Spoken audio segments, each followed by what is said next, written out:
Buenas tardes a todos, no solamente a los colegas de la Ciudad de México, que seguramente habrán una cantidad por la cercanía, pero la ventaja del sistema de conferencias por internet es que se puede llegar a cualquier lugar, no solo del país, del mundo, ¿no? Entonces, para los colegas que están fuera de la Ciudad de México, ojalá que les sea de interés este tema, porque legalmente lo que vamos a ver solamente es aplicable a la Ciudad de México. Sin embargo, el país necesita lineamientos o guías para poder llevar a cabo el diseño sísmico de estructuras, especialmente las prefabricadas. Las estructuras prefabricadas ya habrán visto, ya me imagino, en los expositores anteriores, tiene la ventaja de que se puede terminar en un tiempo más rápido, mucho más rápido. Y eso no más ya es un ahorro para el inversionista, ¿no? Imagínense un edificio comercial que empieza a funcionar, digamos, a los 3, 4 meses, mientras que, prefabricado, mientras que uno colado en sitio pueden ser 8, 10, 12 meses o más. Entonces, cada mes que deja el vendedor de vender, pues está perdiendo, ¿no? Está perdiendo. Entonces, esa parte creo que no se ha explorado en cuanto a que es una ventaja para los prefabricados. Por supuesto, como ingenieros estructurales, nos queda la interrogante, ¿y son buenas las estructuras prefabricadas? Igual puedo preguntarle, ¿y son buenas las estructuras que hacemos o se construyen coladas en sitio en México? Seguramente que van a haber unas soluciones mejores que otras. Entonces, nuestro deber es no solo cumplir con la norma, sino además tratar de llegar a la mejor solución desde todo punto de vista, ¿no? Del punto de vista de evitar daños en terremotos frecuentes o medianos, del punto de vista de tener una seguridad estructural adecuada, ¿no? Y que no venga pues un pequeño sismo y tengamos problemas, ¿no? Entonces esa es la idea. Les hice un índice de lo que vamos a ver ahora. Básicamente vamos a hablar en qué consiste el problema del diseño de sismo resistente de diafragmas en edificios. Desde el nombre del problema, yo noto que conviene aclarar o definir bien las palabras, porque es muy importante. A un gato no le puede decir perro o viceversa.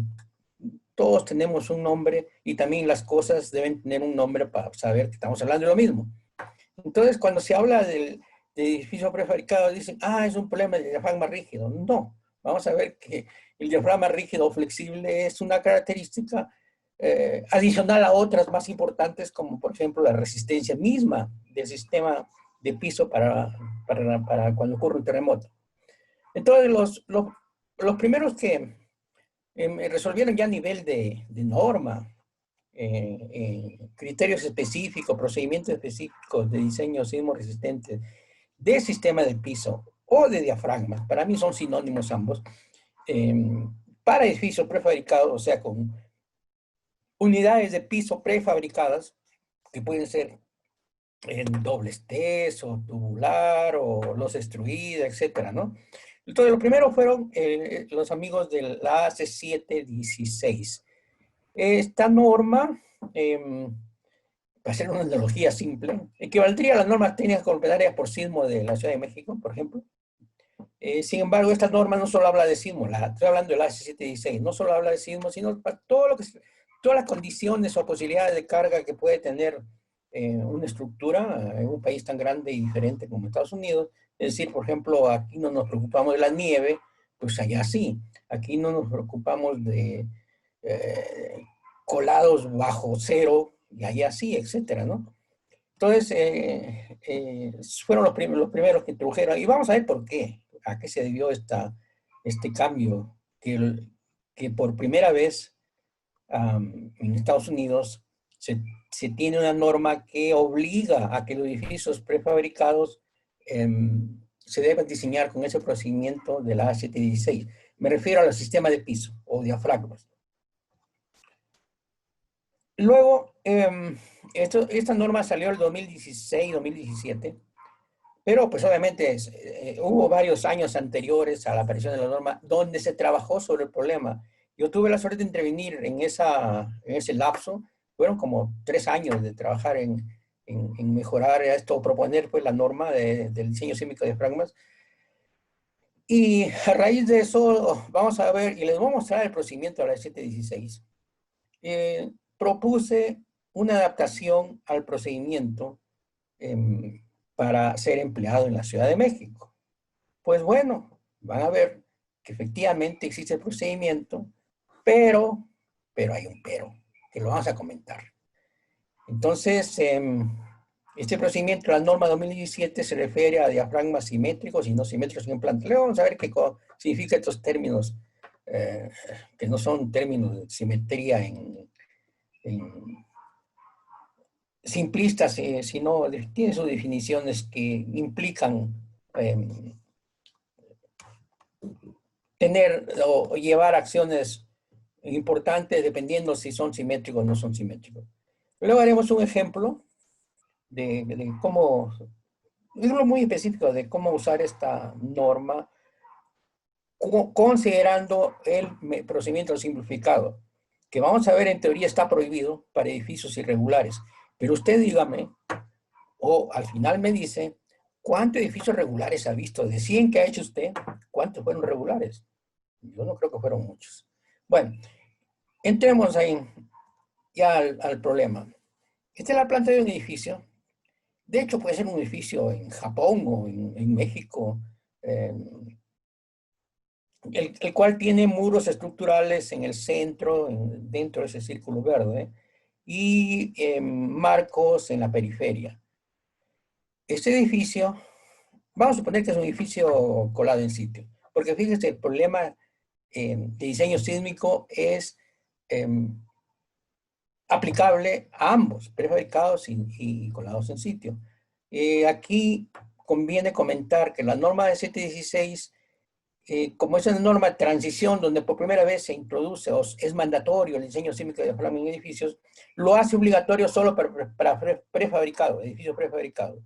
Y para los edificios convencionales lo hace opcional, o sea, el ingeniero pues, puede decir, no, me queda con lo viejito, no hago nada nuevo, pero para edificios prefabricados sí están obligados, ¿no? Yo creo que eso se debe, no porque no lo requieran los edificios colados en sitio, sino más bien se debe a que todo cambio debe pasar por una transición. Por ejemplo, le doy un ejemplo concreto. A mí me gusta mucho dar ejemplos porque pues, uno puede estar hablando ahí de la integral de AX cubo y pero qué significa, ¿para qué quiero todo eso? Entonces, en,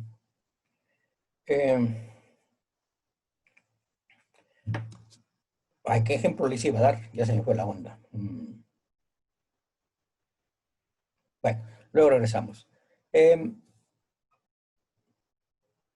Este edificio, fíjense, tiene características que seguramente también ocurren en varios casos en la Ciudad de México.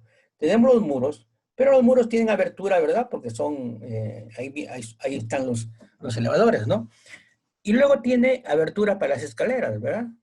Entonces, la pregunta es, ¿y cómo se diseña un sistema de piso, ya sea con el sitio, con diafragmas, que tienen estas aberturas? Bueno, ¿qué se hace en la práctica? Pues se ignora y se coloca un refuerzo al ojo, considerando el criterio de me late poner esto y lo otro. ¿Por qué? Porque no había lineamientos, eh, incluso en Estados Unidos, para resolver este tipo de problemas pues que son comunes, ¿no?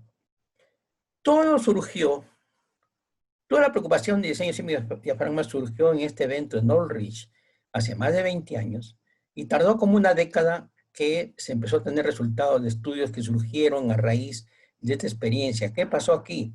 En California, en la ciudad de Norwich, no muy lejos de Los Ángeles, eh, al menos unos 3 o 4 edificios comerciales, o sea, tiendas, tuvieron problemas en el sistema de piso. Vean ustedes la figura a la derecha. ¿Qué me dice? Me dice que el muro está intacto. Me dice que las vigas, pues obviamente se cayeron, pero se ven intactas. lo que sufrió fue el piso. Entonces, por primera vez, se puso en evidencia que es posible que falle el sistema de piso antes de la falla de los elementos que nosotros llamamos sismos resistentes. ¿Cuáles son? Muros, columnas, vigas, etc. Entonces, esto llevó a que la gente se preocupe. Claro que los edificios que estamos viendo aquí en esta figura eran edificios de 3, 4 niveles, con plantas muy alargadas. Y la prefabricación en Estados Unidos no necesariamente es igual a la de México, ¿no? Entonces, aquí nace, pues, en este evento, nace la inquietud de por qué debemos diseñar sistema de piso. Bueno, por lo menos porque hemos observado que si no se considera ese criterio, pues no hay manera, ¿no? Aquí muestro uno de los varios sistemas de piso prefabricados, hechos aquí en este caso con una viga T. Fíjense que la idea, ya sea losa extruida o tubular, con casetones, lo que sea, la idea es que sobre la unidad prefabricada, en este caso la T porque de la figura, se debe colocar en sitio, se debe colocar concreto con un refuerzo,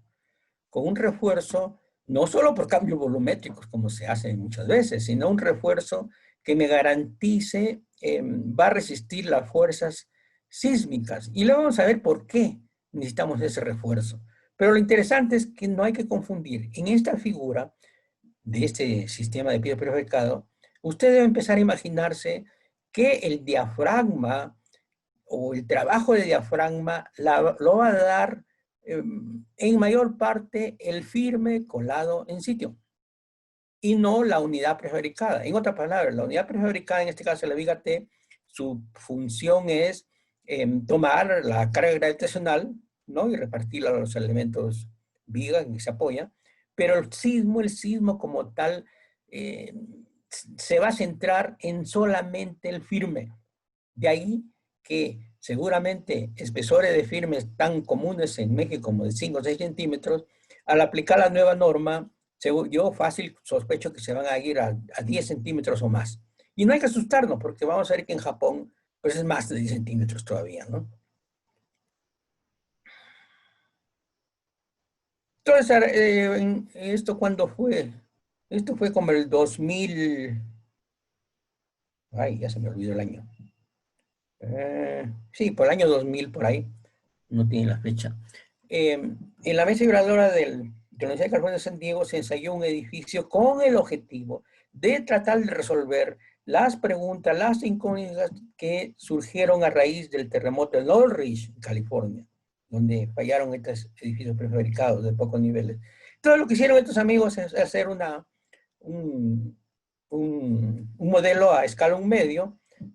Fíjense, fueron bastante ingeniosos por varias razones. Una, voy a ver si muestro el cursor, déjenme ver.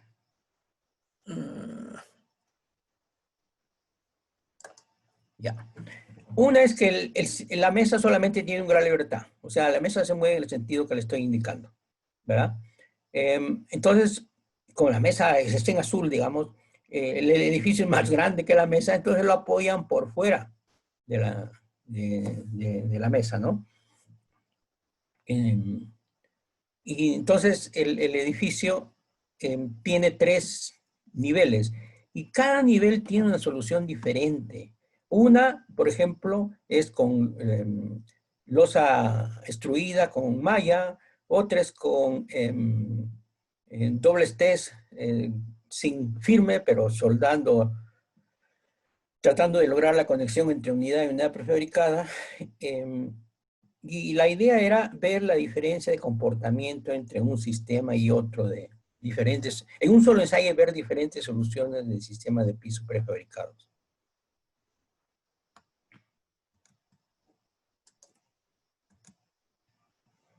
Ya también en subingeniería, esto fue por ahí del 2005, 2006, por ahí. No tiene la fecha. se estudió un edificio prefabricado, pero como yo soy alérgico a los edificios de Marcos, sugerí que construyamos un edificio con un sistema dual, o sea, la combinación de muro estructural, que estoy mostrando acá, con los elementos de los marcos, vigas, columnas. Entonces, este edificio tenía esa peculiaridad de ser dual, no es un edificio de marcos, es un edificio donde combino muros con marcos. Y en rojito ustedes ven pues una idealización de las cargas laterales aplicadas con actuadores hidráulicos en el ensayo. Entonces, ¿qué encontramos? El sistema de piso eran T's o dobles T's prefabricadas que se apoyaban, digamos, en este sentido, se apoyaban en estas vigas, esta de acá. Y el firme era un firme representativo del firme que se hacía en esa época. Estamos hablando de 2006, 2008. ¿Cuál era el firme representativo de esa época? Bueno, para empezar, vamos a ver que había por ahí escondida un requerimiento de diseño sísmico de fragmas que nadie hacía caso, porque estaba escondido, estaba, en mi opinión, mal escrito. Y entonces, ¿qué hacían los ingenieros antes de 2017? O a lo mejor todavía se sigue haciendo. Era el decir, bueno, tengo un firme 5 centímetros y luego colocar una malla XXX, 6, 6, 10, 10 o lo que sea, de electrosoldada, peor todavía, que son frágiles, para que tomen o para que pueda tomar en los efectos de cambio volumétricos. ¿Cuáles son? Bueno, lo de la temperatura, pero principalmente la contracción. Entonces, y para remate, el refuerzo requerido para cambios volumétricos de la norma de la Ciudad de México es del orden de la mitad de lo que dice la CI. Entonces, muchas estructuras prefabricadas se han hecho con sistemas de piso, no solo con pocos centímetros de firme, sino con no solo poca cantidad de acero refuerzo, en este caso malla, sino también con eso, con mallas que sus características son que no son dúctiles, son muy frágiles las mallas. Antes que se me olvide, le voy a comentar lo siguiente. Debido a este evento de Norwich, el ACI, por ahí del año 2000 y tanto, ya la seguía, o sea, hace como 15 años, en su versión de la 6318 requería que la separación mínima entre estos refuerzos soldados formando la malla, la separación mínima debía ser 25 centímetros. ¿Y sabe qué? Si usted busca en la norma 2017, usted va a leer la separación máxima es 25 centímetros. Y no, es la mínima. Ese es uno de los errores que tiene la norma. Y yo lo digo en público porque es importante que a final de cuentas el ingeniero pues tenga el criterio. Sí, bueno, yo parto con la idea de que la norma es 100% perfecta. Pues no, no necesariamente. Entonces, al final de cuentas, el ingeniero con ética dice, yo voy a diseñar con lo que considero razonable o a lo mejor como en este caso específico, si el ACI me dice que debe ser más de 25 centímetros, pues le pongo de 30 o 35. En cambio, en México le ponemos de 25. Ahora, ¿a qué se debe esto? Imaginemos un cuadradito de la malla electrosoldada que se estira en un sentido, para hacerlo simple. Si la longitud de la barra que se estira medida entre las barras paralelas más cercanas, digamos que están a 25, si esa longitud se deforma una cantidad, el delta, el desplazamiento, ¿no? que va a tener, va a ser un valor igual a la deformación por la longitud. Entonces, si yo tengo una longitud chica, entonces, ¿qué va a ocurrir? Que voy a tener deformaciones grandes, de manera, digamos, prematura antes de si yo tuviera longitudes más grandes como exige ahora el ACI, ¿no? Eh, ah, voy a comentar lo siguiente. Fíjese que cuando yo digo que algo está mal en la norma, hay gente que no le gusta que yo diga eso. Hay un colega, por ejemplo, que me tiene confianza, del comité de de los comités estos de sí muy concreto, que me dice, pero Mario, no debes criticar a la norma en público, hay que hacerlo en privado. No, pues no, ¿cómo que en privado? Estamos hablando de seguridad estructural, de edificios que se construyen a lo mejor en todo el país, no solamente en la Ciudad de México. No se trata de simpatía entre un amigo o antipatía con el otro amigo, no. Se trata de un problema que compete a todos, que compete no solo al inversionista, a los usuarios del edificio, etcétera, ¿no? Entonces, ese es un tema que lo quiero poner en evidencia, porque alguien podrá decir, no, pues que critica y no propone. No, claro que vamos a proponer.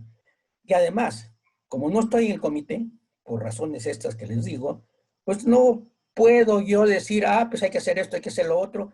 A lo mejor me pueden convencer de que no debe ser así. Ok, estoy de acuerdo. Pero no quedar en un monólogo. Bueno, sigamos con el tema mejor. Entonces, en este edificio, en el sentido del sismo que venía aquí, como estoy indicando, aquí dice dirección de cargas laterales, acá tengo el muro, o sea, este muro, en este sentido, ahora lo tengo en la figura, no se ve aquí, pero viene así. Entonces ven ustedes que se rompió acá. Y dice, oiga, pero yo pensaba que se iba a romper al lado del muro, en esta línea. Entonces, ¿qué estoy indicando, no? ¿Por qué se rompió aquí? Bueno, sucede que se colocó, pensábamos, nos creíamos inteligentes y dijimos, miren, no tengo aquí el corte, no sé por qué se me pasó. Dijimos, como la viga prefabricada viene en este sentido, vamos a hacer como una especie de sistema de piso, como se hace monolítico, pero a una cierta distancia nada más, de acá para acá. Entonces, de esta distancia, de acá para acá, el espesor es mayor que de aquí para acá. Entonces, digamos por decir algo, de acá en el prototipo serían 5 centímetros o 6 centímetros, y acá tendríamos más concreto. Y entonces se rompió justo en la parte débil, en la intersección. Se fracturó la malla, se abrió tremendamente la grieta. Entonces, no es un problema inventado. Lo que pasa es que hemos tenido suerte que no han ocurrido terremotos fuertes en el país en los últimos más de 30 años. El terremoto, el sismo de 2017, pues yo lo consideraría como un sismo intermedio, no necesariamente el sismo de diseño. Entonces, estamos en espera de todo esto, ¿no? Entonces, ¿qué decidimos? ¿Cómo nos pusimos a pensar y dijimos, ¿cómo vamos a interpretar este problema? Entonces, veamos, tengo columna, muro, columna, columna, columna, o sea, acá la viga va completita, columna, muro, columna, y el sismo viene así. Entonces dijimos, a ver, ¿qué cosa estoy aplicando? Estoy aplicando una fuerza lateral, eh, probablemente una fuerza lateral la mitad de un lado, la mitad del otro. Entonces, a esa fuerza lateral, si, bueno, vamos a poner que aplico una fuerza lateral P aquí y una lateral P aquí. Entonces puedo decir, voy a dividir esa fuerza en 3. P tercios, P tercios, P tercios. Y lo meto en el centro del cuadradito, el que estoy indicando, ¿no? Y me salen del otro lado como tengo, como la suma de las 6 fuerzas me tiene que dar 2P, ¿verdad? Porque dije que acá había P y aquí había P, ¿no? Entonces, si yo sumo las 3 fuerzas de arriba más las 3 fuerzas actuantes de abajo, me van a dar los 2P que están actuando. Nada más que fíjense, ahora estamos colocando la fuerza en el diafragma, en el sistema de piso. Entonces, ¿qué ocurre? Ocurre algo interesante, que es fácil de entender porque sabemos estática. Imagínese un arco, ¿verdad? Entonces tiene usted, y de hecho los romanos ya hablaban de arcos, y los mayas medio que ya estaban empezando con arcos incipientes. Entonces, este elemento va a estar en compresión y resulta que este elemento en azul va a estar en tracción. Ah, viene el problema. Aquí viene el problema. Porque entonces la malla en esta parte, pues a lo mejor no trabaja tanto porque el firme está en compresión. Pero aquí de este lado, tengo la fuerza actuante es de tracción, de tensión. Perdón, yo uso tracción. Entonces, esta parte en tracción del sistema de piso, o del firme en este caso, que es prefabricado, necesita refuerzo para resistir esas tracciones que están actuando. Una manera de ver el problema es haciendo una vista más grande de este detalle, el detalle de la unión muro-losa, en donde vemos el rojito, ¿verdad? Que es el puntal en compresión, y el azul, que está en tracción. Entonces, ¿por qué este está en tracción y este en compresión? ¿Por qué no están ambos en compresión? Porque si estuvieran ambos en compresión no hay equilibrio. Entonces, si acá hay compresión, necesito tracción para equilibrar, así de sencillo. Entonces, yo necesito aquí, necesito algo que me resista la tracción, y el concreto no resiste tracción, ¿están de acuerdo? O por lo menos es usual ignorarla. Entonces, necesito colocar una malla o un refuerzo que me tome esa tracción. Entonces, esta es una primera introducción simplista, obviamente, sencilla, de la naturaleza de que, vamos a suponer, ya conozco las fuerzas, cómo viajan las fuerzas a los elementos principales, en este caso los muros. ¿Cómo viajan? Bueno, van a viajar en la parte, como decía el profesor Polley, en una cadena con varios eslabones iguales y uno, digamos, al centro débil, pues se va a romper la cadena en el débil. Entonces aquí se va a romper, si tengo un refuerzo de malla solo por cambio volumétrico, pues se va a romper esta parte de interacción, ¿no? Entonces, necesitamos este firme para que trabaje no solo en compresión, sino también en tracción. Por eso el término firme en compresión, yo siempre le pongo un tache, porque el ingeniero se imagina, ¿cómo que firme en tracción? Bueno, si la cara fueran solo verticales, el firme está en compresión, eso sí. Pero cuando tengo sismo, el firme puede estar en tracción, entonces no es un firme en compresión, en todo caso sería un firme en tracción. Por eso es que creo que es conveniente empecemos a ponerle nombre a las cosas y simplemente lo vamos a decir firme. ¿Por qué? Porque puede estar en tracción o puede estar en compresión. Y ese es el ejemplo que les mencionaba de Japón. La figura no está muy bonita porque pues a lo mejor hay en japonés más bonita, yo no sé japonés. Fíjense, ¿en qué consiste? Imaginemos estas unidades prefabricadas como unas T gordas invertidas, ¿verdad? Lo que está en oscuro, digamos, son un tipo como un gris, son elementos prefabricados que se ven esto de acá, ¿no? Son elementos prefabricados. Se ponen luego estos casetones. Entonces estamos hablando aquí de 12 centímetros. De acá a acá nomás hay 12 centímetros. Y luego encima de esos casetones se coloca en sitio, se hace el colado de un firme con un refuerzo transversal. Y este firme fácil puede ser del orden de 15 centímetros, 150 milímetros, lo que tiene encima el casetón. En México, ¿qué haríamos? Haríamos 60 milímetros.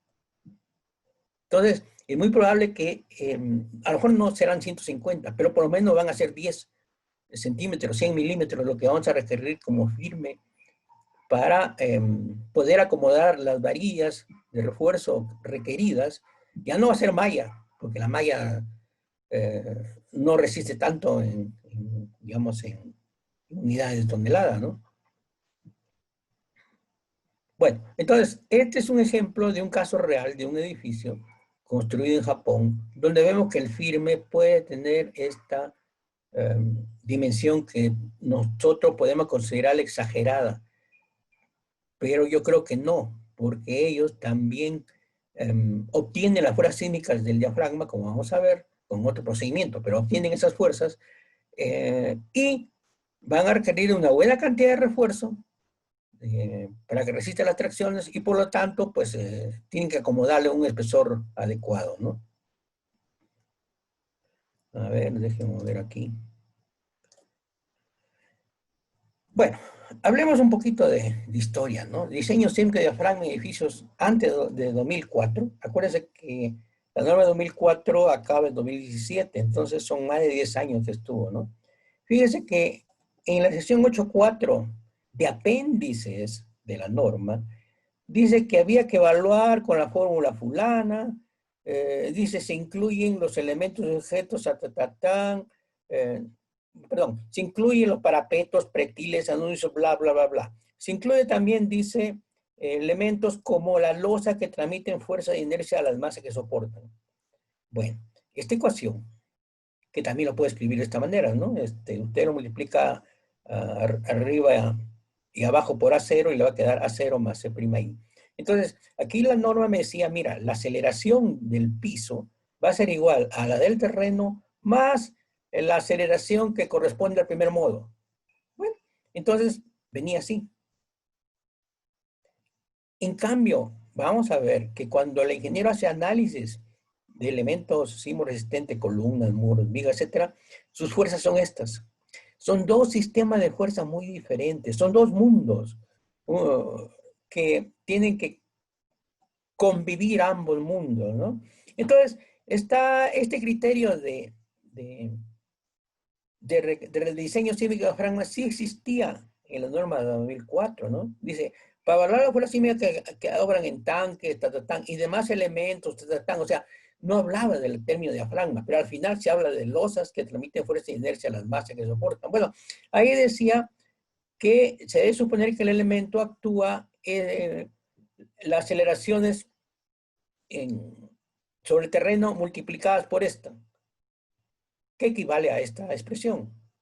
Entonces, las fuerzas que diariamente o en general emplean los ingenieros son estas. Y con esas se diseñan los muros, vigas, columnas, mientras que las fuerzas de diafragma son más grandes. ¿Por qué? Porque estas parten en cero y estas parten en la aceleración del terreno. Dice A sub 0 más CI. Entonces, es como si a esto le sumara yo a cero, esto se va a la derecha. ¿Ok? ¿Qué cosa es CI? Es la fuerza inercial del piso y partido el peso del piso I. Entonces, sí existía, pero desafortunadamente no estaba bien escrito y los ingenieros incluso me tocó el caso de un edificio importante que el ingeniero me decía, pero no, la norma no considera el diseño sísmico de diafragmas. Pero ¿cómo que no? No, sí lo consideraba, de manera, digamos, no tan clara, pero lo consideraba. Bueno, ahora hablemos de la condición de diafragma rígido o flexible. Vamos nosotros a diseñar o vamos a llevar a cabo el diseño sismo resistente de diafragmas o sistema de piso en edificios, independiente que sean rígidos o flexibles. ¿Por qué? Porque un diafragma rígido o flexible que se define de manera arbitraria para hacer un análisis diferente. ¿Okay? Pero en ambos casos, en el flexible o rígido, el diafragma debe resistir las fuerzas sísmicas que actúan en su plano, ojo, en su plano, no fuerzas verticales, sino fuerzas horizontales, fuerzas en el plano del diafragma.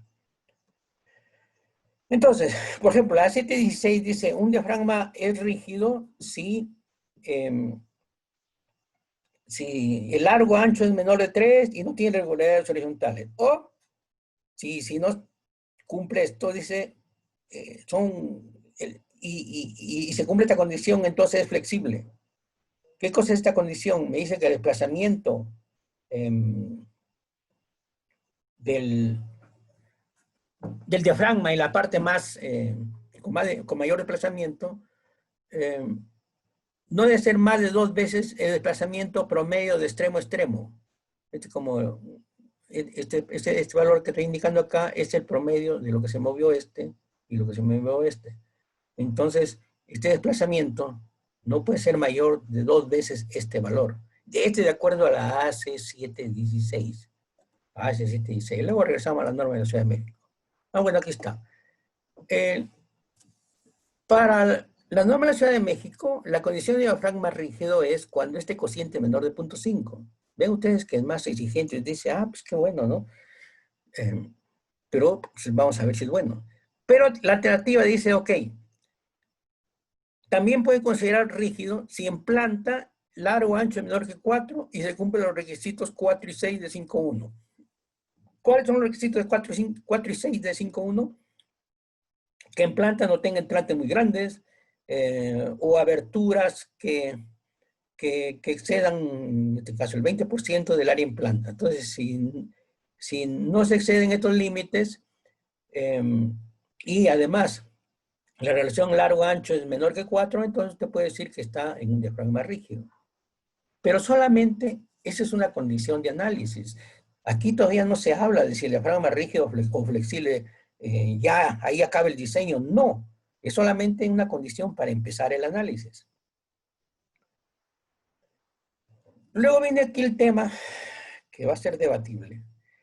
La norma en esta sección dice, diafragma rígido que no satisface la condición de planta sensiblemente simétrica, bla, bla, bla, se debe evaluar con análisis dinámico modal tridimensional. Bueno, eso lo vamos a ver más adelante en qué consiste, pero es un procedimiento complejo que, como dice aquí, no lo emplea la 716.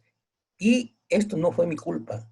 Yo propuse el sistema simple y a alguien pues se le ocurrió que había que hacerlo más complicado, ¿no?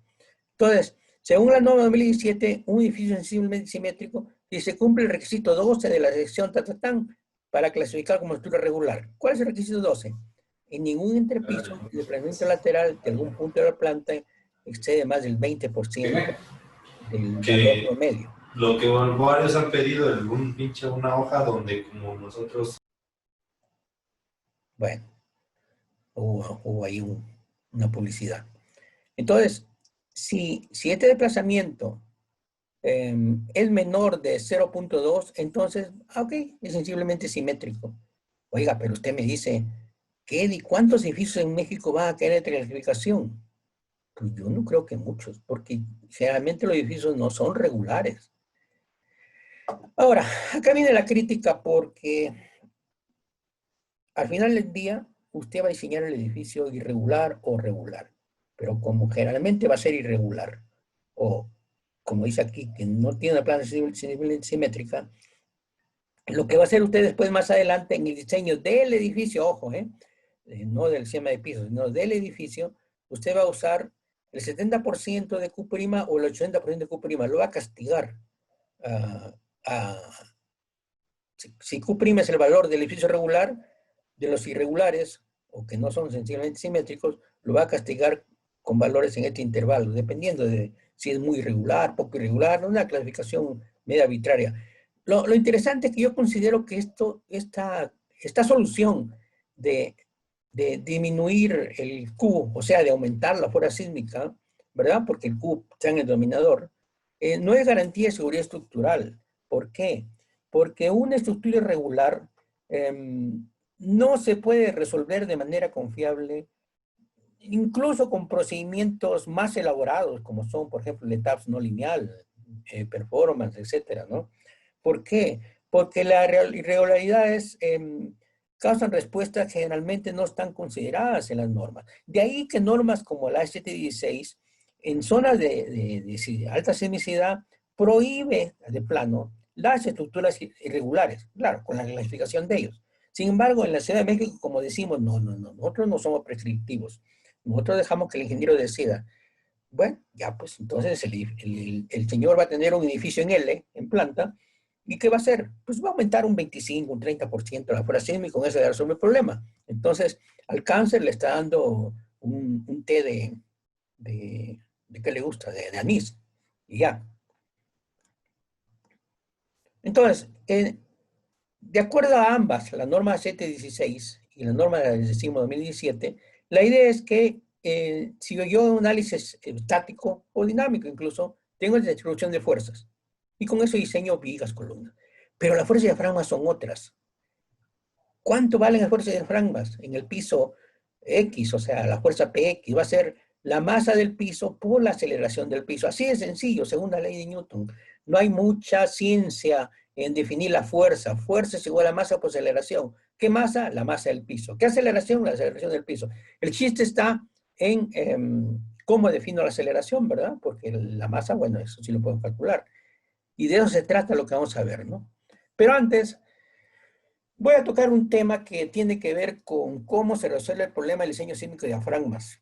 ¿Por qué es diferente? ¿Por qué cambia tanto con respecto a procedimientos tradicionales o convencionales que se han venido usando por décadas? Si ustedes le prestan atención a esta parte, van a entender que la ingeniería, los procedimientos para la ingeniería sismo resistente van cambiando. No tienen que quedarse estáticos, congelados. Vamos a hacer un ejemplo. Este ejemplo, de hecho, está en el libro de Chopra, de dinámica estructural. Si yo saco las fuerzas cortantes del modo 1, me va a dar este azulito. Las fuerzas cortantes de diseño, o sea, con la raíz cuadrada de los números cuadrados, me da el verdecito, ¿verdad? Y si yo saco las fuerzas inerciales, para cada uno de los casos va a ser el azulito o el verde. ¿Ok? Los números están en el libro. Ahora, esta figura que estoy indicando aquí representa los valores envolventes de fuerzas de piso absolutas. Por ejemplo, en la azotea tengo 30, que es esta, ¿verdad? Y en el nivel 1, ¿o cuánto me está tapando aquí? En nivel 1 tengo como 26 aquí, ¿verdad? Entonces aquí 26. ¿Ven ustedes cómo varía estas fuerzas inerciales, ¿no? Envolvente de fuerza de piso absoluta. Son bastante mayores a las que usualmente emplea el ingeniero. ¿Por qué? Porque estas fuerzas ocurren en tiempos diferentes. Por eso sale este envolvente.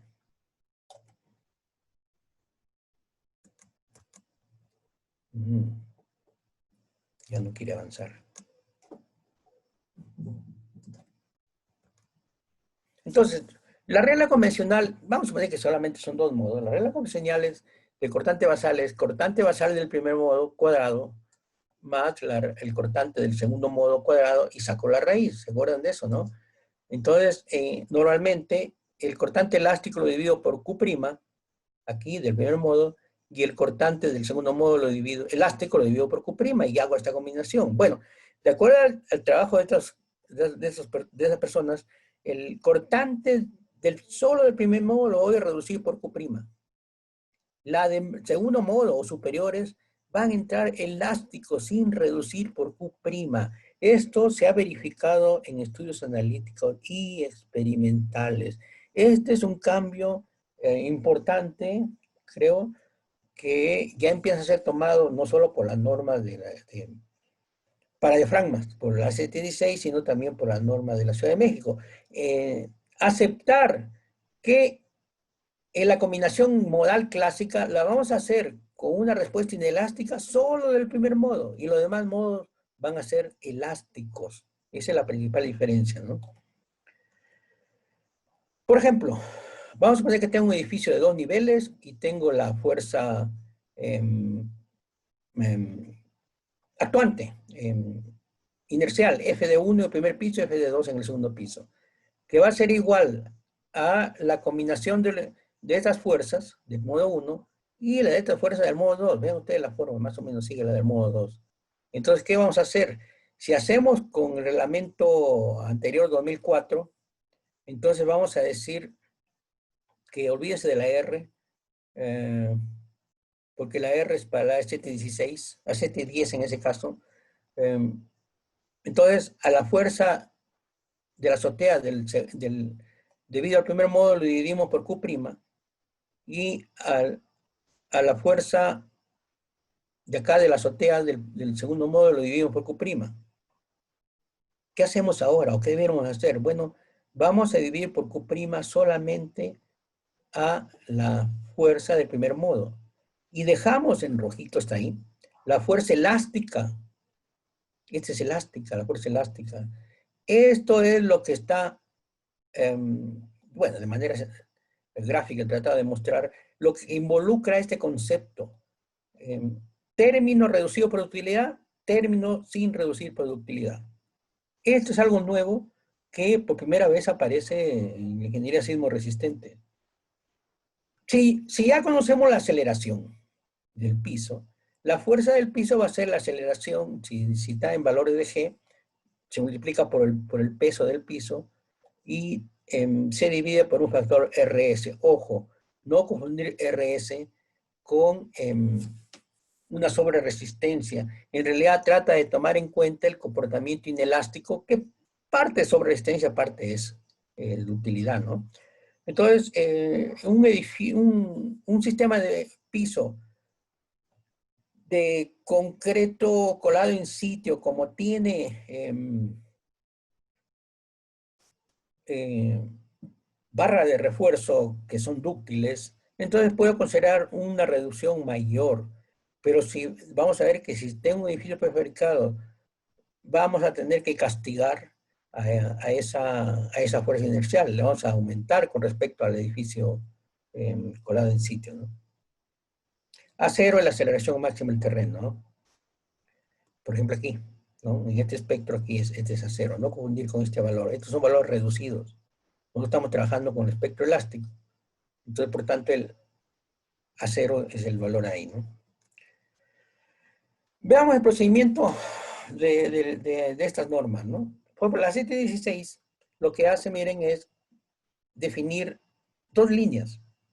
Este eje de la altura, digamos, relativa, o sea, uno sale de la altura total entre la altura total, pues, y así, ¿no? Menor que uno. Y estas son las aceleraciones de cada nivel. Por ejemplo, en la azotea tengo A sub n. Al 80% de la altura tengo A sub m. Y a nivel 0, obviamente, tengo A sub 0. Entonces, lo que vamos a hacer es, primero definir A sub n, y luego vamos a definir A sub m, y conocidos esos valores, ya veo o ya tengo la distribución de aceleraciones en el edificio. ¿Cómo calculo A sub n? Bueno, con el concepto que acabamos de ver, ¿no? Tengo esta notación de la SCE, no confundir. Tengo la aceleración elástica, partido R, que sería el Q' nuestro, esta es la notación de la SCE, multiplicada por omega 0, que sería la R nuestra. O sea, quisimos ser diferentes, seguro. Bueno, yo no estuve en esa parte, ¿no? A mí me hubiera gustado quedarme con una sola nomenclatura. Pero bueno, así quedó, ¿no? Entonces, esta sería la expresión. Y se multiplica por lambda 1, que es el factor de participación del primer modo, por eso es 1. Y luego, el factor de participación del segundo modo por la aceleración del segundo modo, sin reducir. Término reducido por Q', que en Estados Unidos lo llaman R, y término sin reducir por Q'. Y ese valor, obviamente, tiene que ser mayor o igual a este punto, ¿no? O sea, este punto puede estar acá. Pero este punto no puede estar a la izquierda de este punto. Entonces, lambda 1, ¿qué es? Lambda 1 es una expresión sencilla. Z.85 para edificios con temas duales. N es el número de niveles. O sea, lambda 1 es una expresión sencilla de calcular. De hecho, salió de calibraciones de este tipo, lambda 1, de corridas de edificios simplificados. En rojo son los marcos y en azul son edificios de muros. Entonces tenemos lambda 1 para marcos y lambda 1 para muros. En el término de A sub n participa un término lambda 2, que es el factor de construcción de modos superiores y tiene esta expresión. Usa la Z, S y el número de niveles. Y aquí está el lambda 2 o lambda M2 en este caso. Edificios de marcos, edificios de muros. ¿Ok? Entonces, estos términos están, en cierta manera, fundamentados, ¿no? La aceleración AM, o sea, ya acabamos con la N, de número de niveles. M, intermedia, dice, es el valor mayor de A sub 0 o 0.9 de este término. ¿Ok? Ese es AM. Regresemos a las normas. En la sección 2.7 lo que vamos a ver, ¿no? Entonces, Las fuerzas que utiliza el ingeniero en la vida diaria son estas, para diseñar el edificio. Pero para diseñar el diafragma va a tener que utilizar estas, A0 y AN. Fíjense, hicimos una simplificación en esta figura. Antes eran dos líneas, venía para acá y luego para acá, ¿no? Ahora es una sola línea que parte de A0 y se va hasta AN. Entonces es una simplificación.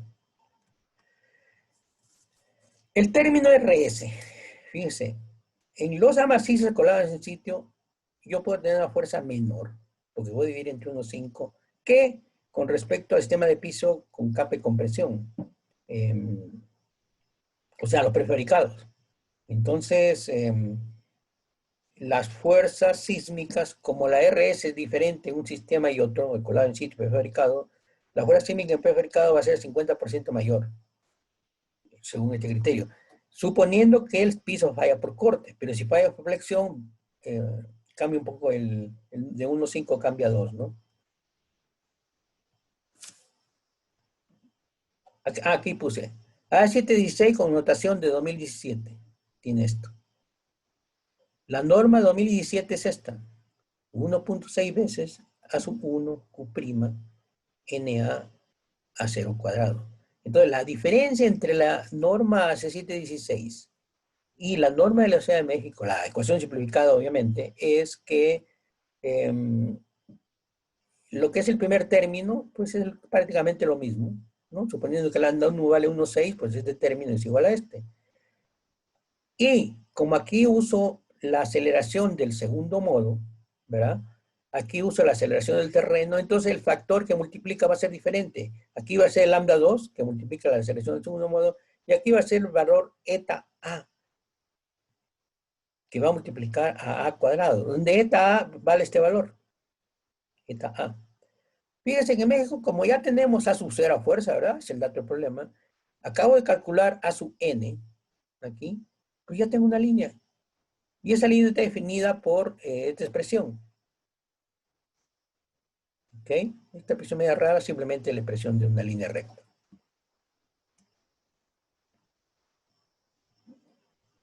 Entonces, dice, puede usar esta o esta. Bueno, esta está más fácil, ¿no?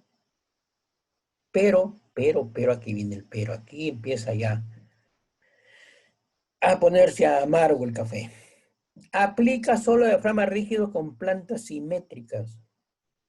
¿Cuántas plantas, qué porcentaje son simétricos en edificios? Yo sospecho que muy poquitos.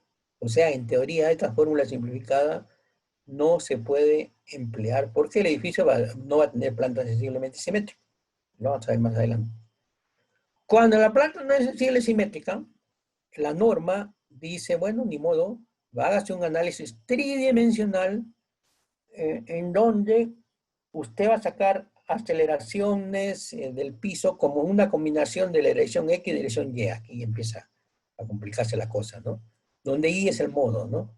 Entonces la aceleración de nivel I es la raíz cuadrada de la contribución del modo I más en X más el modo I en Y. Entonces, vamos a tener, dice, 3 componentes de aceleración, 2 ortogonales y una de torsión. ¿Y cómo saco A y X? Fíjense, estamos en plantas que no son sensiblemente simétricas. ¿Qué dice A y X? Tiene que venir aquí. Va a ser reducción. Esta acá varía de 1 a 3 porque acá hay 3 modos fundamentales. Lo reduce por Q' y estas son las elásticas. Ya la cosa empieza a complicarse, ¿no? Incluso empieza a complicarse si usted le dice al TAPS, oye TAPS, hazme esto. Bueno, sucede que va a tener usted que hacer un truco, va a tener que inventarse un espectro en donde los modos fundamentales ya estén reducidos por Q' y los modos que no son fundamentales, o sea, del modo 2 para arriba, no lo reduce por inelasticidad, o sea, son los elásticos. Entonces está medio complicado esto, ¿no? El empleo de estas ecuaciones complicadas, en mi opinión, dice, no es necesariamente mejor que el empleo de la expresión simplificada ecuación 273. ¿Cuál es la ecuación simplificada 273? Esta. Te facilita, ¿no? Agarras la aceleración elástica del primer modo, por 1,6 partido Q', ya tienes el término. Luego define NA con la raíz de no sé cuánto, el número de niveles, ya tiene aquí. Y a cero, pues es dato. O sea, más sencillo que esto, pero está complicado. Entonces, el procedimiento, yo en mi opinión no creo que sea mejor que la impresión simplificada. Por dos razones, por ejemplo. El procedimiento es laborioso y no se puede emplear con programas de análisis convencionales. Se puede a lo mejor haciendo modificaciones.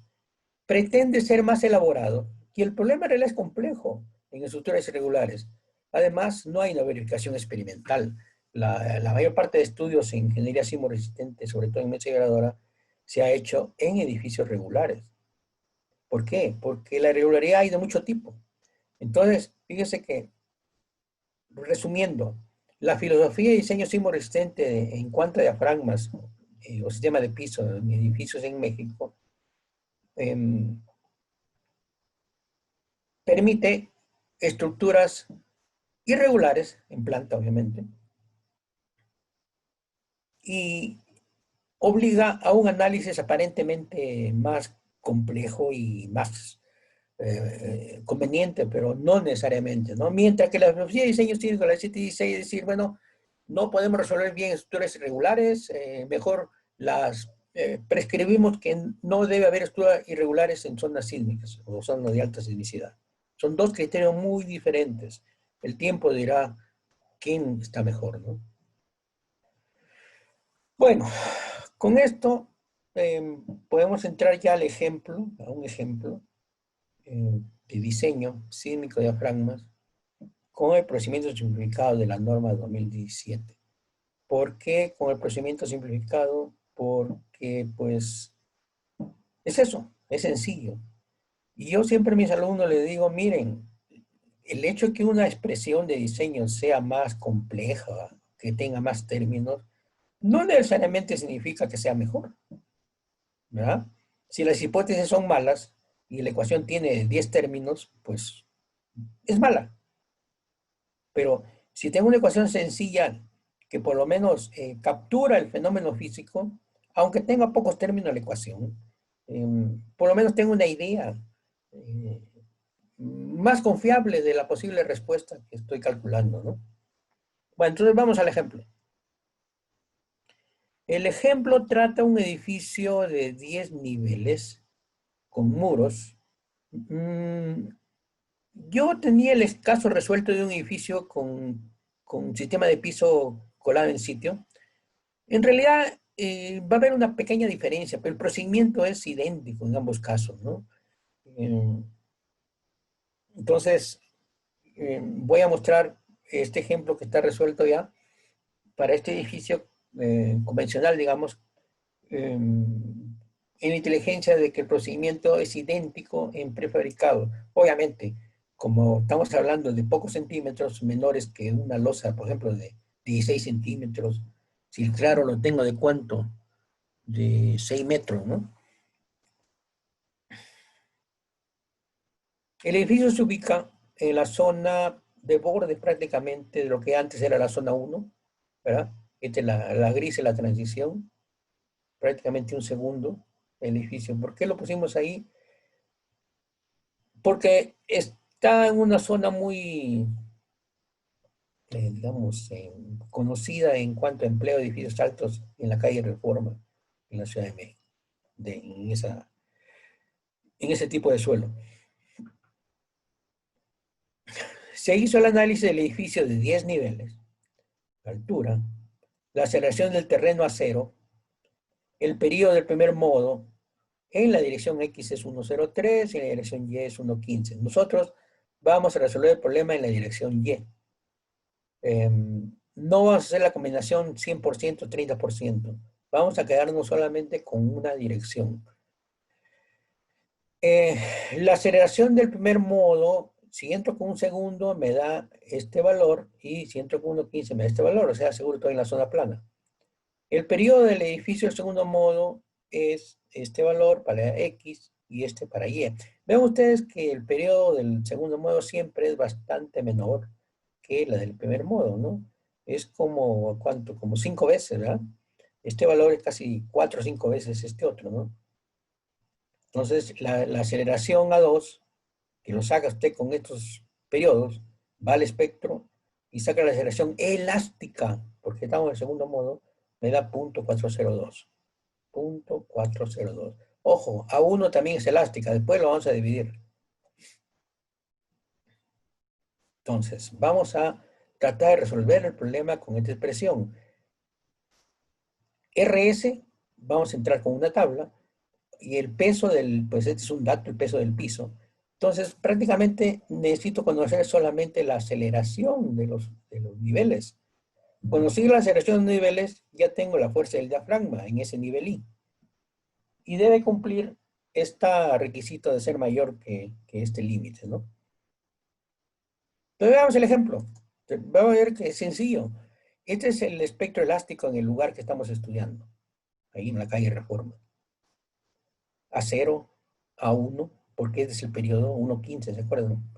En 1.15 tengo, aquí está, la aceleración A1 en periodo 1.15 es 0.74. Aquí, 0.74. Entonces ya tengo A1, elástico. Entonces, ¿qué voy a hacer? Calculo, vamos a poner que Q' es 4. Calculo eta A, 1,4 por raíz del número de niveles menos 1 me da 4. La 1, pues ya dije cuánto vale. Entonces, voy a reemplazar términos en esta ecuación. 1,6 por A1. ¿Cuánto vale A1? Esto. Partido Q'.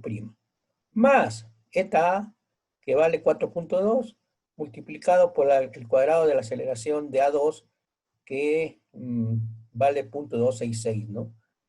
Eso lo dijimos, me parece, en la tabla aquí. Aquí está, ¿no? Este valor. ¿Ok? 266. Hago la operación y fíjense, nada de elementos finitos o que muchas operaciones. Me sale la AN.62. ¿Y qué hago ahora? Bueno, ya tengo .62 arriba, tengo .266 abajo, entonces ya tengo una línea.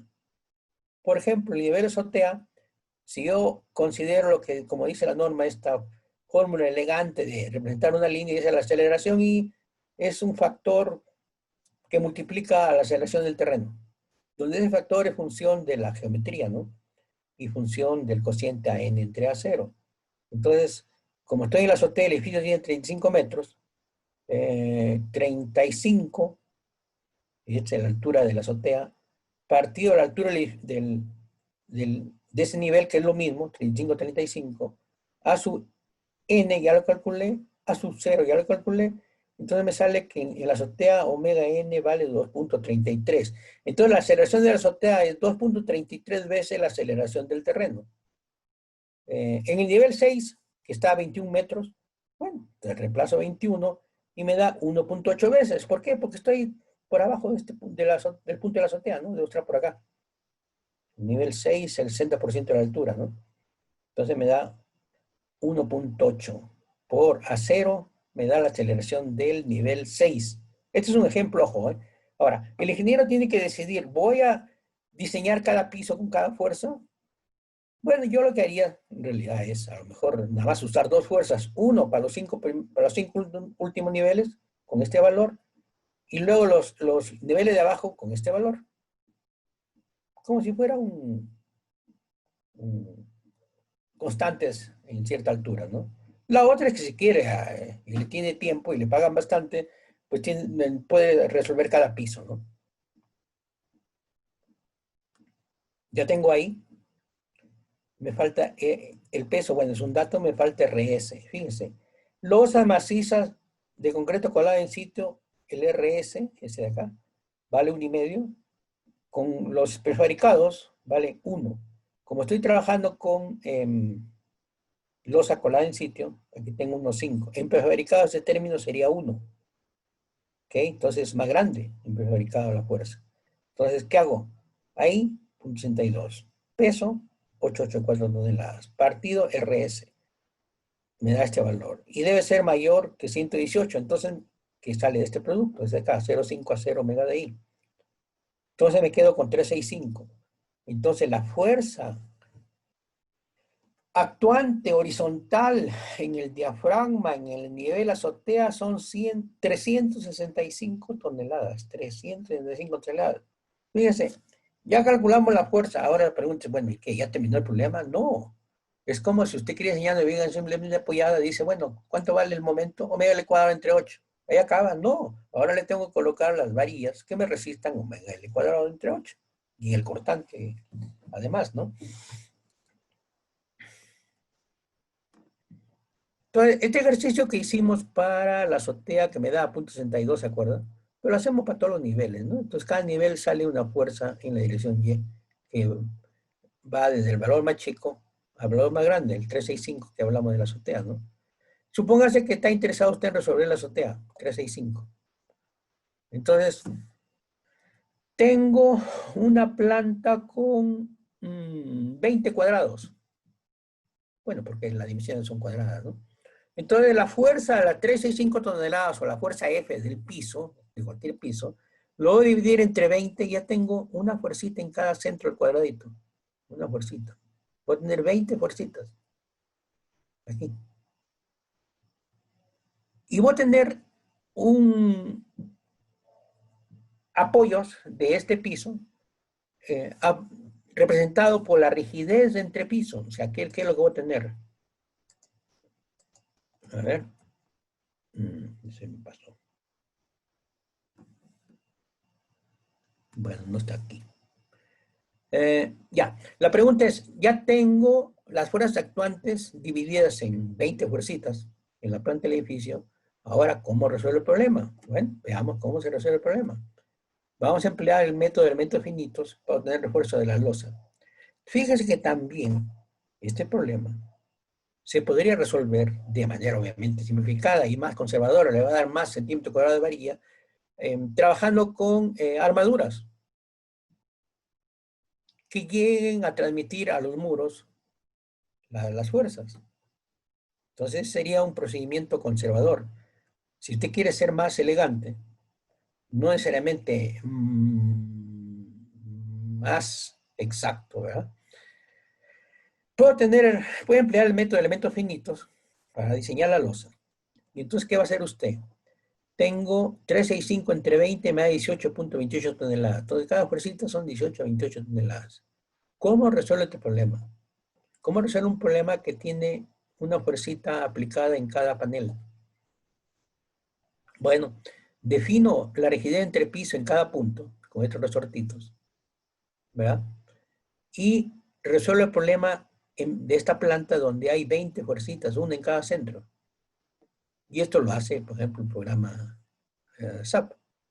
Entonces, los resortitos de acá representan la rigidez de entrepiso en cada punto de apoyo. Rigidez de entrepiso. Supóngase que el SAP me da estos valores y me sale, dice el panel se ha dividido en elementos de 0.3 por 0.3 metros. O sea, sale 20 por 24 elementos.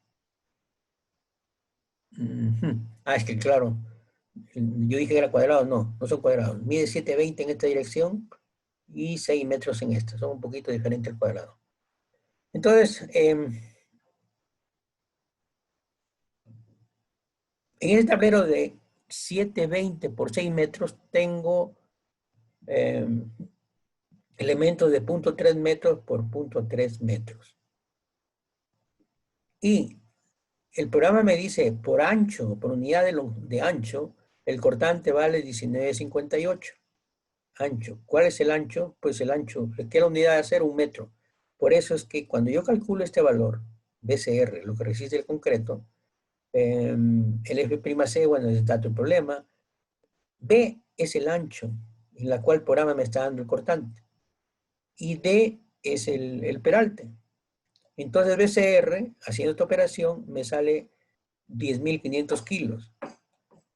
¿Y cuánto actúa en el metro ese? 19.58. ¿Cuánto me falta? Pues la diferencia, 9.000. ¿Qué hago?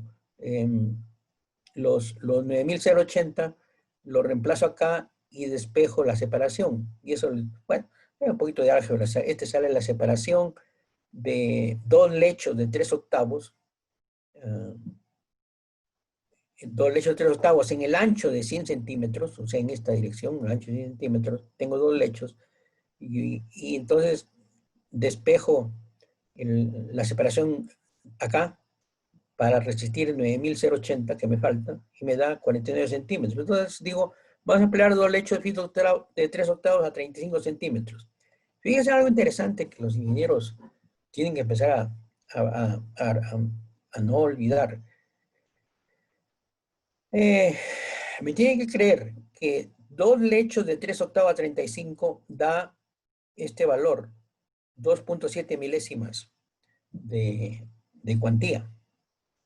Bueno, si usted lee con cuidado las normas, dice, cuando se diseña por cortante, la cuantía mínima cortante losa, la cuantía mínima debe ser 2.5 milésimas.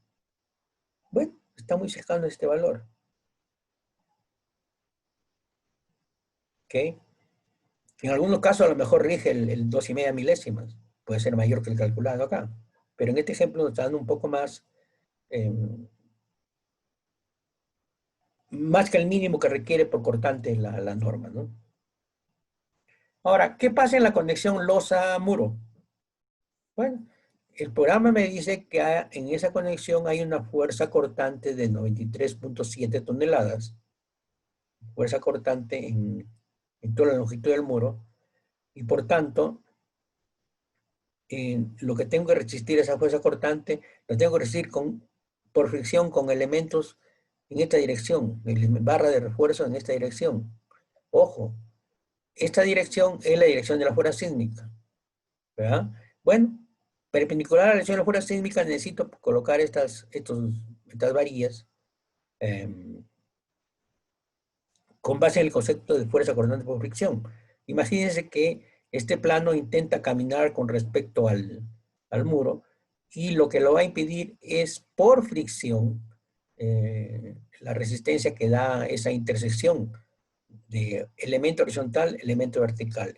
Y la expresión para diseño por cortante por fricción es esta, donde mu es un coeficiente que depende si es colado monolítico o si es colado prefabricado, por ejemplo, ¿no?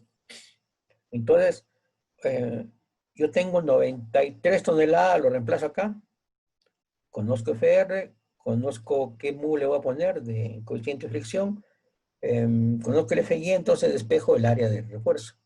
Y me va a salir, varía del número 4 a 25. ¿Qué quiere decir? Que en toda esta longitud del muro de 6 metros, debo colocar varillas de número 4 de media pulgada a cada 25. Todavía tengo el diseño por cortante de la losa. Diseño por cortante. Pues aquí está el cortante por fricción, ¿no? Mu1 porque no es colada monolítica con muro. O sea, aquí primero se construyó el muro, luego se construyó la losa. Entonces,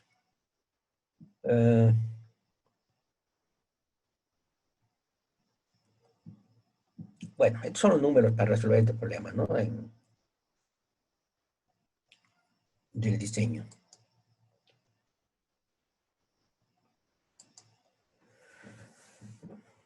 Bueno, luego un poco complicado, aunque también el aseísta, ¿sí? Dice que la fuerza cortante por fricción que estamos resolviendo no debe exceder a alguno de los siguientes valores. Son ecuaciones raras, largas. Entonces, los 16.000 no debe exceder, pues no excede 84.000, no excede 29.000, entonces me quedo con 16.000, ¿no? Entonces, eso es lo que resiste la losa, ¿no? Ahora pasamos al tema de traves. Fíjese que usted dice, ¿cómo que estoy diciendo las losas que tienen que ver las traves? Bueno, vamos a ver que sí tienen que ver en el diseño de diafragmas. De una manera simplista, es esta figura de los gringos, nos muestra un edificio raro, apoyado en los extremos en dos muros acá y uno acá. Viene el sismo aquí, como estoy indicando. Entonces ellos dicen que acá hay una cuerda o un elemento en tracción y acá hay un elemento en compresión, como si fuera una viga simplemente apoyada, ¿verdad? Bueno, por eso le llaman cuerda en tensión, cuerda en compresión. Pero aparte, fíjese, si usted hace un diagrama de grupo libre, si usted hace un corte acá, esta fuerza cortante, bueno, la mitad, ¿verdad? O una parte, se tiene que ir por acá. En toda esta longitud, tiene que ir al muro. Por eso se llama colector, como si estuviera jalando las fuerzas para llevarlas al muro. Colector, ¿no? Cuerdas y colectores son los que actúan en este modelo sencillo, obviamente, ¿no? Entonces, en la figura anterior tenemos la cuerda en tensión. ¿Qué quiere decir? Que yo tengo una viga que va a tener tensión, una trave con tensión, o tracción actuante. Ahora, fíjense lo interesante. Imaginemos esta sección de viga, en donde si es viga, y yo estoy trabajando con diagrama de interacción, entonces estoy en este punto, porque la carga sale cero en una viga, ¿no? O muy chica. Ahora, si a esa viga que lo diseñé con este valor aquí, para carga cero, saco el diagrama de interacción, me sale esta acá. Compresión para arriba, tracciones para abajo. ¿Y qué voy a ver? Que a medida que voy aplicando tracciones, voy disminuyendo la capacidad resistente a flexión hasta llegar a cero. Esta subida no es tan drástica, esta bajada sí es drástica. Entonces, lo que yo necesito es verificar que esta tracción no me ha llevado a un problema de diseño donde yo tenga que aumentar el refuerzo existente. Este refuerzo que estoy indicando acá es el refuerzo que calculó el ingeniero para el diseño clásico o típico, convencional, usual del edificio. ¿Qué es lo que se hace? Bueno, el programa le dice, mira, en la viga fulana hay tanto momento, tanto cortante, bueno, carga axial cero, ¿verdad? Y con eso usted saca los centímetros cuadrados de refuerzo longitudinal, o sea, estos, y con el cortante saca los estribos o refuerzo transversal, ¿verdad? Y ya. Pero ¿qué pasa si la fuerza sísmica en el diafragma me origina una tracción, una tensión aquí? Entonces voy a estar bajando por esta línea. A más tracción, menos resistencia. A más tracción, menos resistencia. A diferencia de acá, ¿no? Antes de la carga balanceada, a más carga, más resistencia hasta acá. Y luego ya se invierte. Bueno, acá no. Acá siempre va para abajo la resistencia. Entonces, ¿qué se hace? Primero, el programa me tiene que decir, a ver, ¿cuánto valen las tracciones en la viga?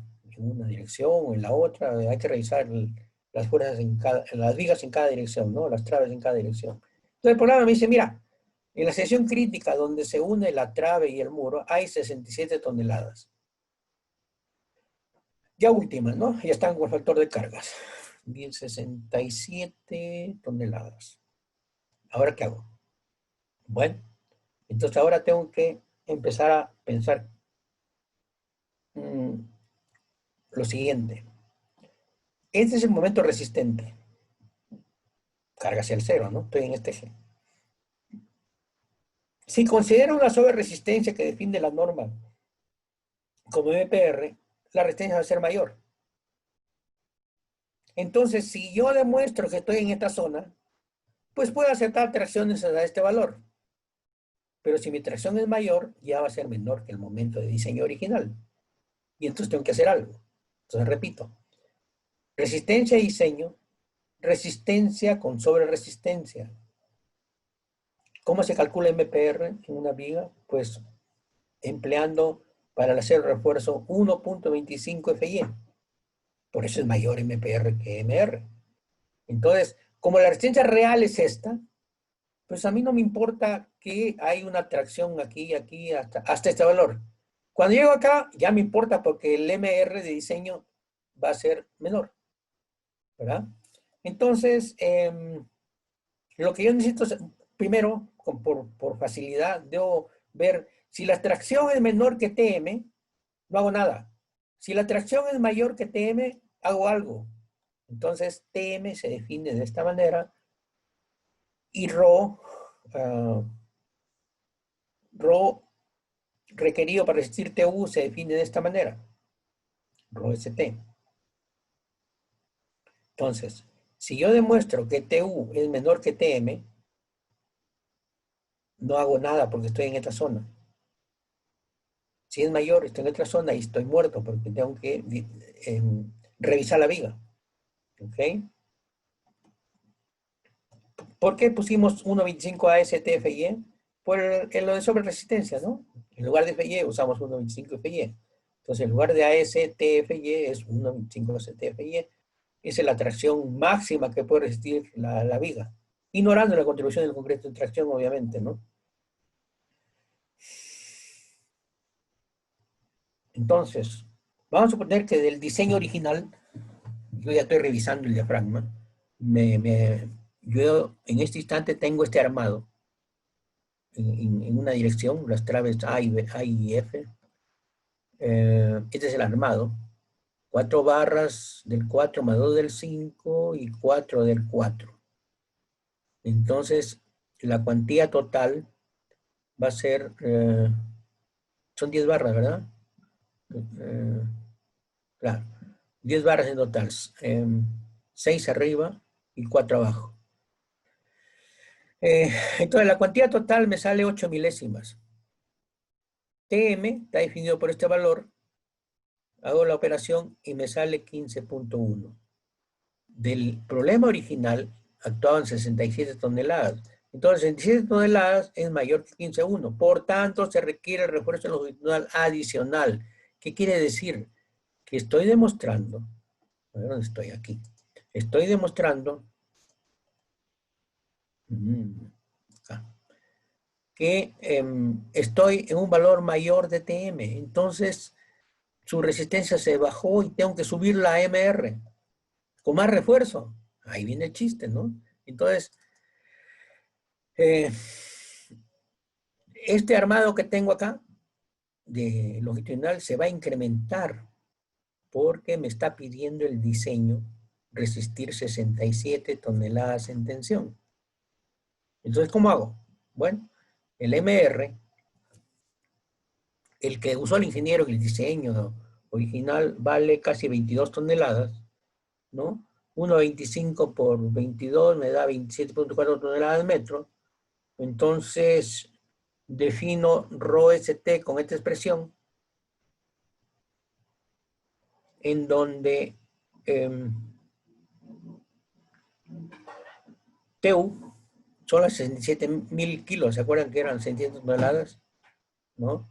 Entonces, el momento último y el momento MPR.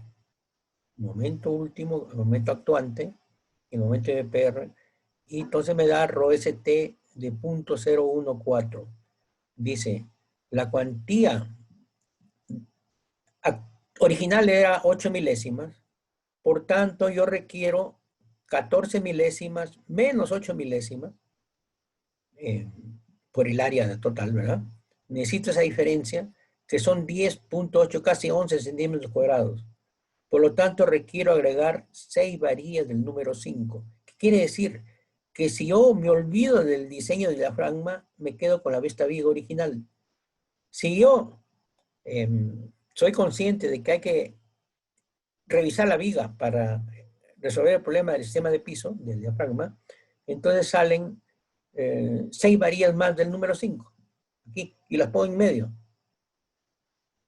Entonces vean ustedes que todo esto yo sé que eh, cuesta aceptar porque sale de lo que lo que comúnmente hacía o hace el ingeniero, ¿no? Dice, ¿cómo el sistema de piso me obliga a que ponga más refuerzo longitudinal en la viga? Pues sí, ¿por qué? Porque hay tracción.